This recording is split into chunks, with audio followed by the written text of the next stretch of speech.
Britain's wildlife and chaos caused by one of the w.armest years on record. It branded 2017 a freak year for nature with spring flowers blooming in autumn, record numbers of elusive hawfinch and an invasion by the venomous Portuguese Man O War.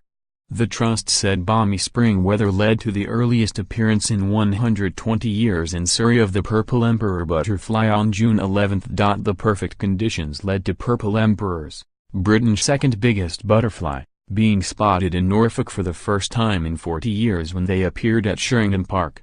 Rising sea temperatures brought bluefin tuna back to British waters, off Watch Point in Cornwall, for the first time in 60 years. The tuna vanished in the 1950s after the herring and mackerel they eat was overfished. But warmer seas have brought the fish back and the bluefin have followed. Warmer waters encouraged squid and anchovies to return to UK seas, which may help explain why dead minke whales were found off the Suffolk coast. Nature expert Matthew Oates said, "Looking at the bigger picture, 2017 has been one of, if not the hottest, years ever, and that's led to more unusual occurrences in the natural world, globally and here in the UK.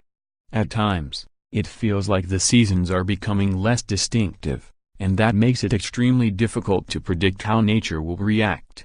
Certain species are good at adapting, which is great, whereas others are struggling, some of them badly.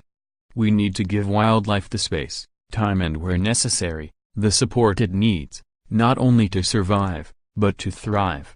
The year, which the Met Office expects to be the UK's third hottest in records dating back to 1850, saw a very mild spring, one of the wettest Augusts on record and the wettest September since 2008. The premature spring weather prompted many flowers to arrive earlier than usual. Wild daffodils appeared in the Tean Valley in February, while elder and dog roses, which usually flower in June, were blooming by April. Both continued to flower into the autumn months at sites from Cornwall to Dorking.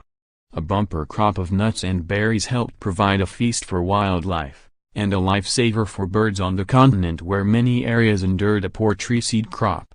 Among those to benefit were the hawfinch, Britain's biggest and most elusive finch. Native numbers were swelled by feathered refugees from the continent, with flocks in excess of 50 birds reported, more than the most dedicated ornithologist could hope to see in a lifetime. On the downside, pests and diseases are a growing threat, led by ash dieback, which the Trust says has spread as far as Cumbria and Northern Ireland. It said ash dieback is rampant in the Sussex Downs, with a report from Nyman suggesting there are now more infected trees than healthy ones.